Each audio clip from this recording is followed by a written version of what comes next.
Bonjour à toutes et à tous, bienvenue sur Misscom.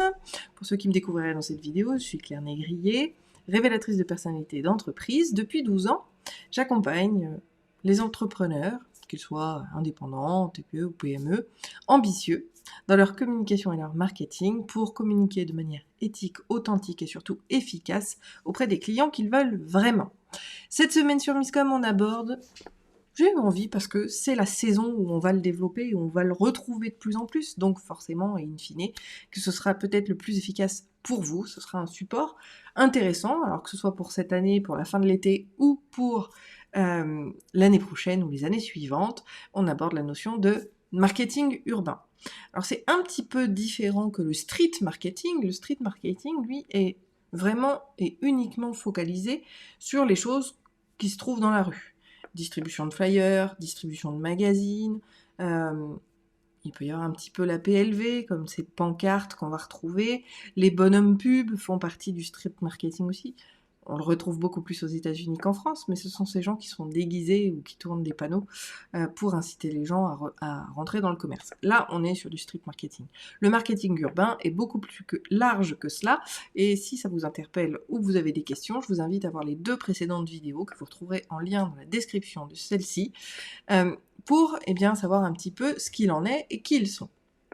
Aujourd'hui, on rentre davantage encore plus dans la thématique, avec le sujet du jour, comment exploiter au mieux le marketing urbain. Oui, parce que selon votre situation, selon où vous en êtes dans votre entreprise, vous n'aurez ni les mêmes objectifs, ni le même budget.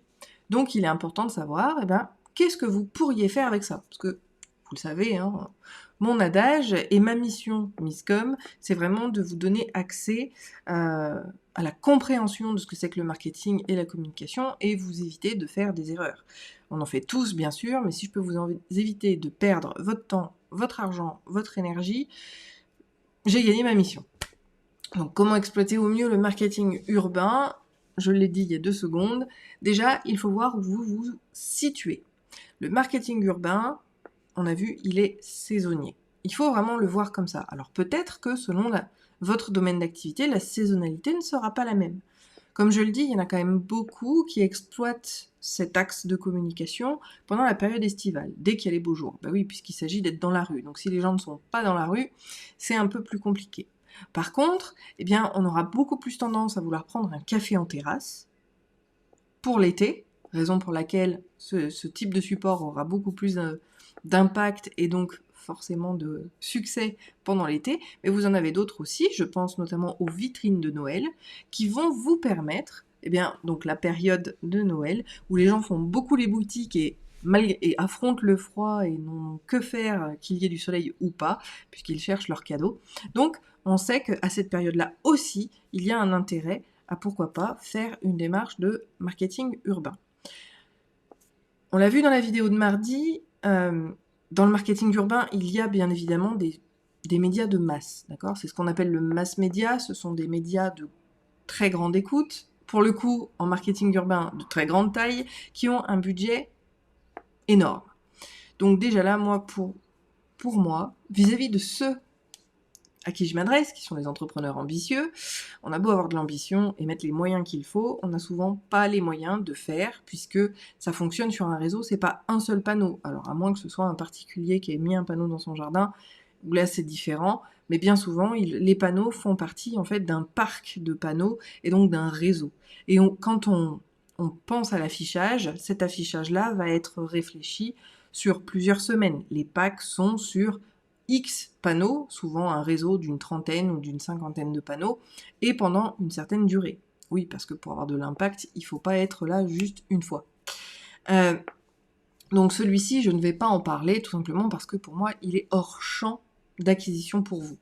Par contre, les autres, effectivement, vont avoir un intérêt.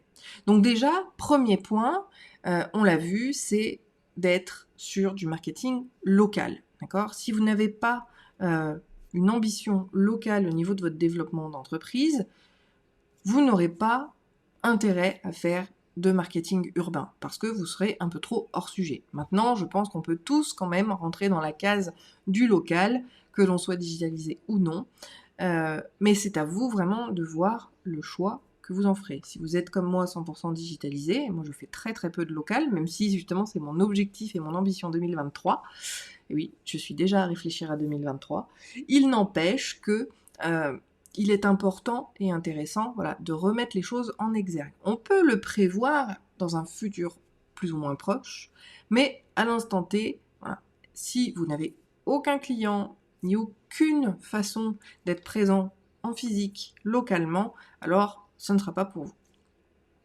Pour exploiter au mieux, donc une fois qu'on a validé sa zone de chalandise, parce que au-delà du fait de ne pas y aller pour cause d'incompatibilité, on va aussi avoir cette notion de jusqu'où est-ce que je vais. Ça, c'est très important également à prendre en compte. Si vous êtes, je pense notamment aux opticiens, parce que ce sont ceux aussi qui font pas mal de marketing urbain. L'opticien, clairement, ou enfin tout commerce finalement, va avoir un attrait local. Alors certes, il y a le prix, il y a un certain nombre d'éléments, mais on sait, et si ce n'est pas le cas, je vous invite vraiment à le déterminer, on sait bien souvent jusqu'à quelle zone géographique les gens... Depuis quelle zone géographique les gens viennent. C'est-à-dire qu'on sait que tous ceux qui sont à plus de 20 km vont dans un autre magasin qui sera plus près de chez eux. Donc forcément, votre zone d'intervention au niveau marketing urbain doit s'arrêter aux limites de votre zone de chalandise. De la même manière, peut-être que vous avez pignon sur rue, mais dans une rue qui n'est pas forcément très passante, ou, encore une fois, je reprends l'exemple de mon opticien, qui est effectivement dans une rue passante, mais en fait, il passe que des voitures. On n'y marche pas, donc on ne s'arrête pas devant les boutiques.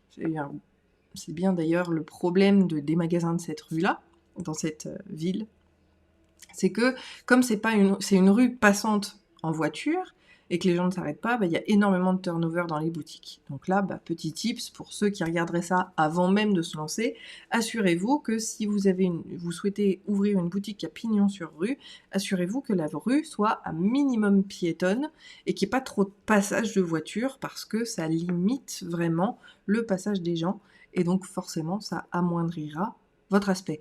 Ça, c'est une stratégie d'entreprise, je fais encore une fois une petite parenthèse, mais il vaut mieux parfois être dans la petite rue adjacente parce qu'il y a un restaurant, parce qu'il y a des magasins où justement les gens vont aller à pied aller les voir, plutôt que d'être dans la grande rue passante, dans la grande artère de la ville, où finalement la majorité des gens passent en voiture parce que c'est leur trajet, et finalement ne prennent pas le temps de voir les boutiques.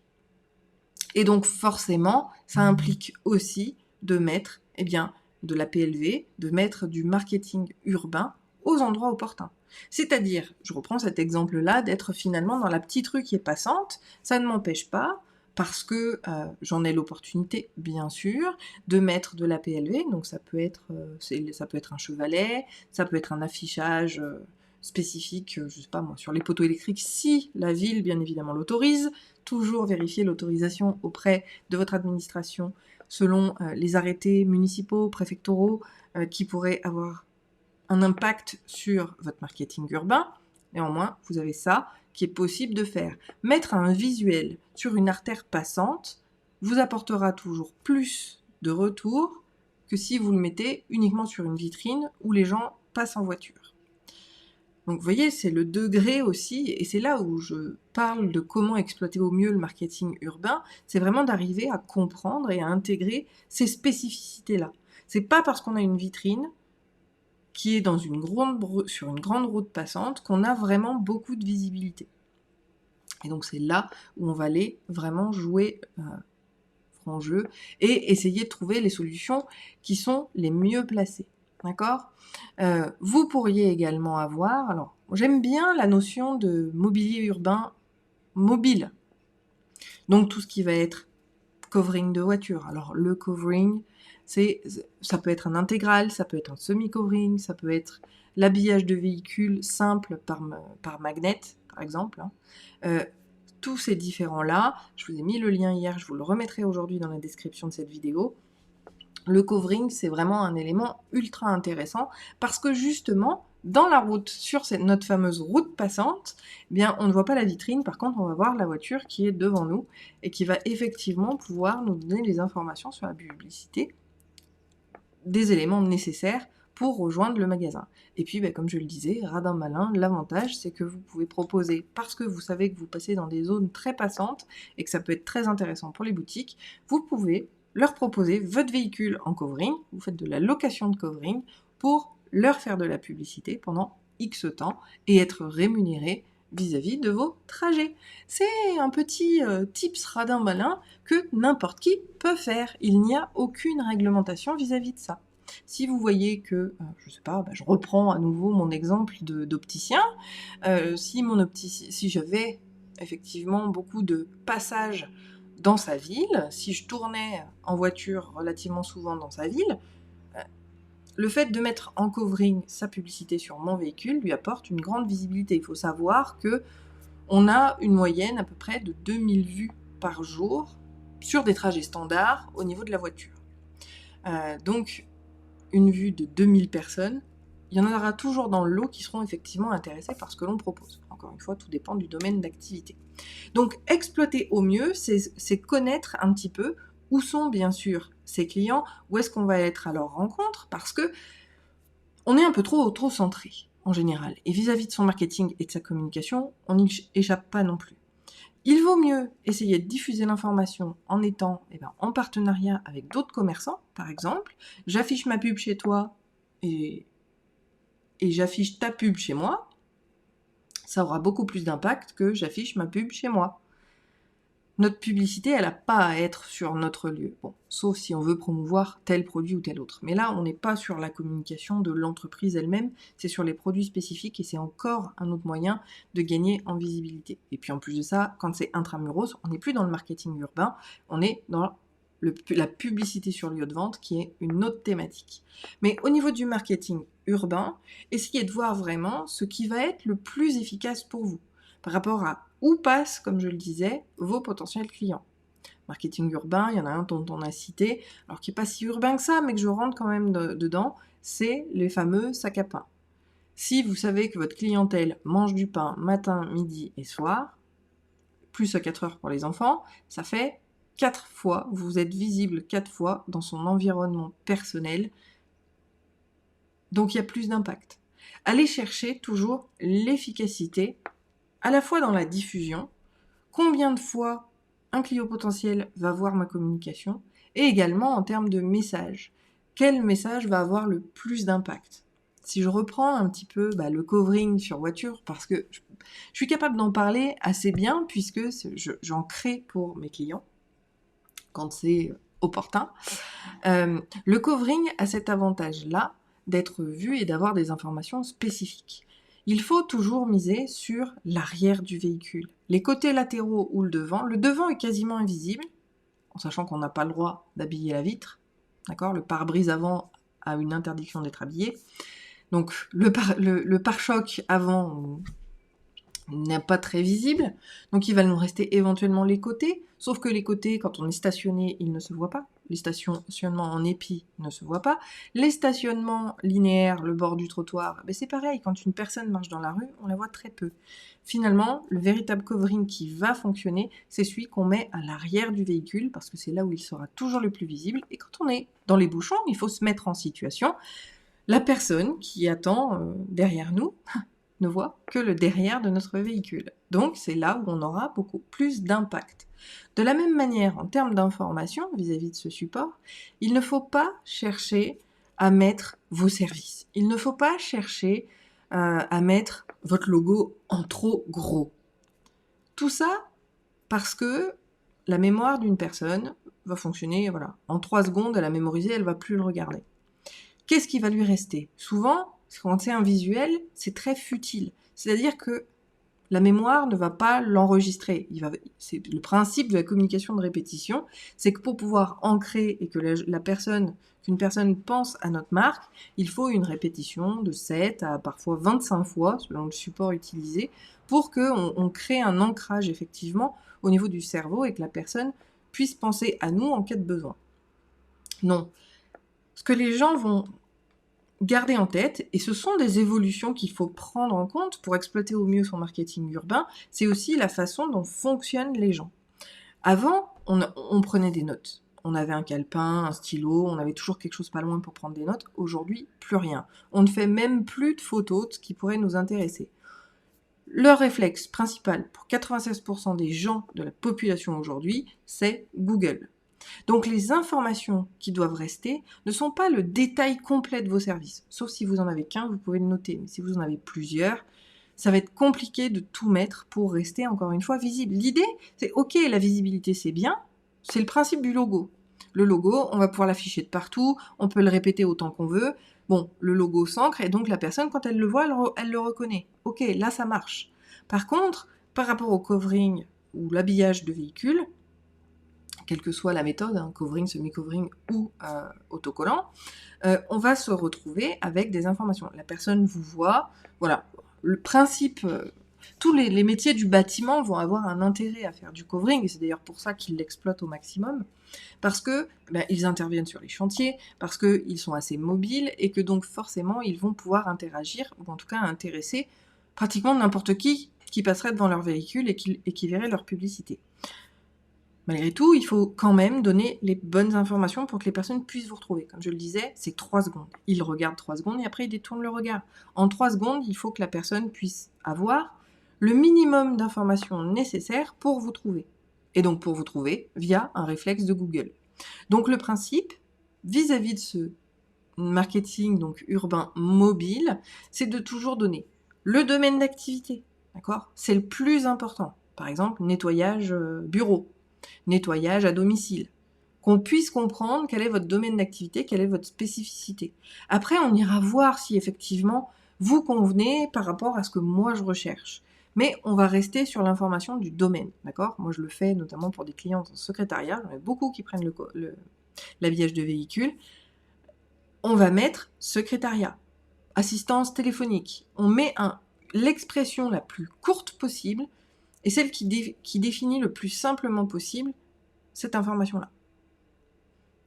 On peut mettre effectivement le nom de l'entreprise, mais encore une fois, par rapport à la recherche Google, les gens vont chercher surtout le terme de leur recherche, donc comme je disais, secrétariat, gestion téléphonique, gestion d'agenda, peu importe, et ils vont mettre le lieu.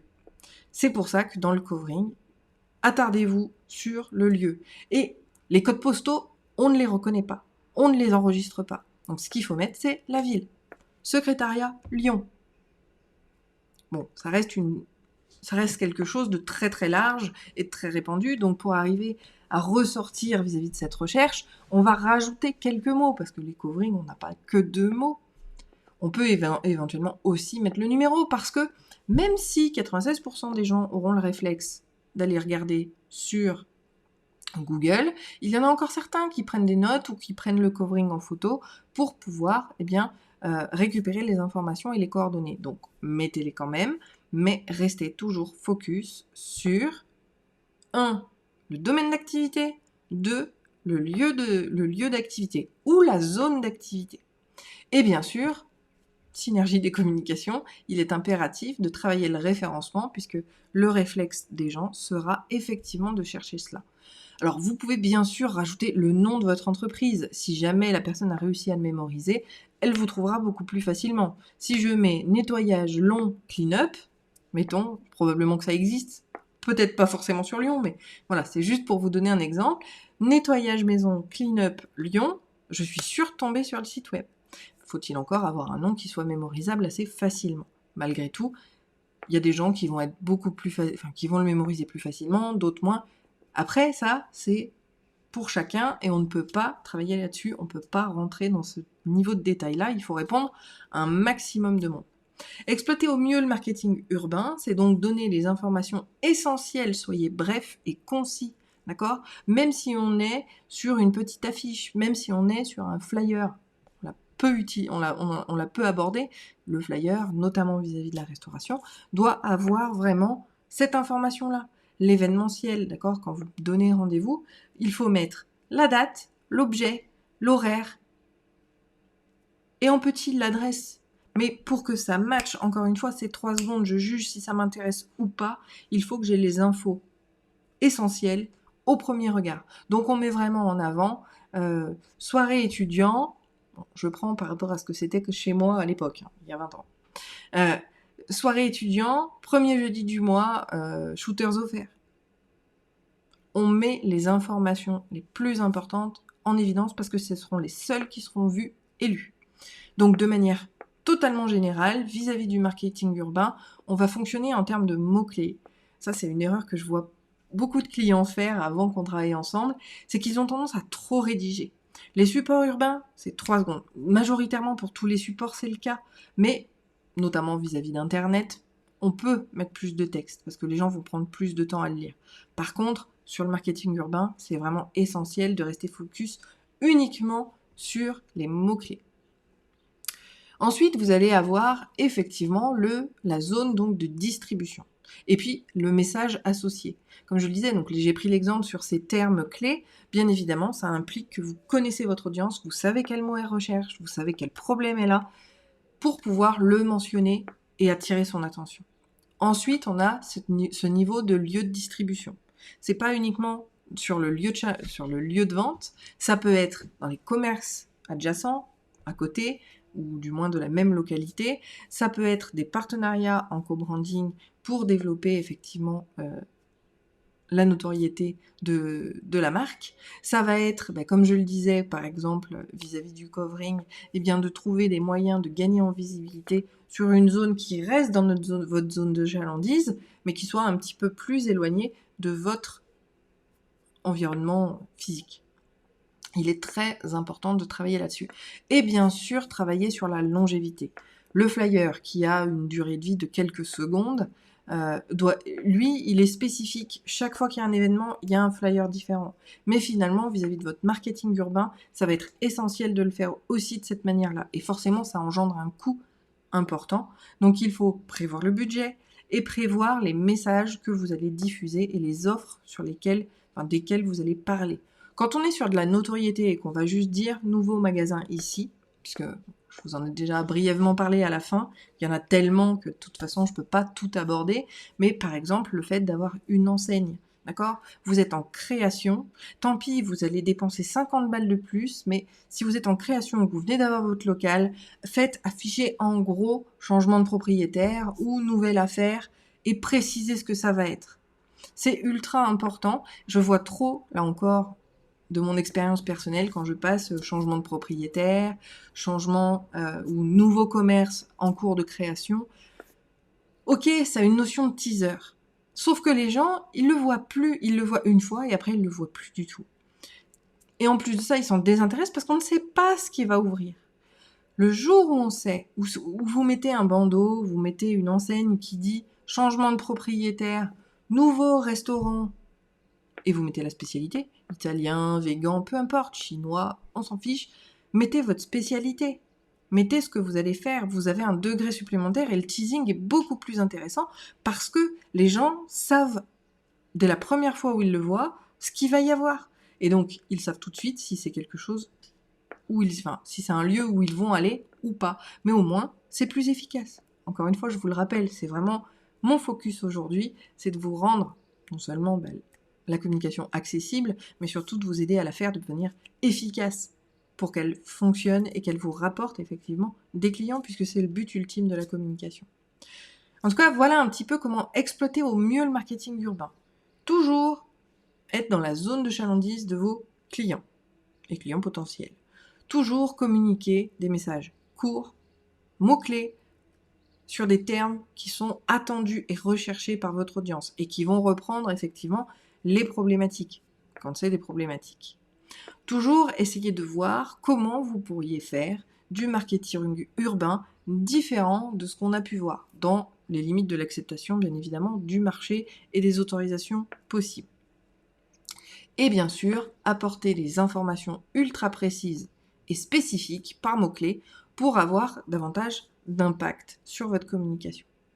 Je pense qu'il pourrait y en avoir d'autres, mais je pourrais passer ma vie en vidéo à tout vous expliquer. Si vous avez des questions, des idées, des réflexions, je vous invite à les partager en commentaire. Si la vidéo peut intéresser un de vos contact, n'hésitez pas à lui partager. Si vous m'avez découverte, je vous le rappelle, je vous invite c'est bien à liker la page, vous abonner à la chaîne et dans les deux cas, cliquez sur la petite sonnette pour recevoir des notifications.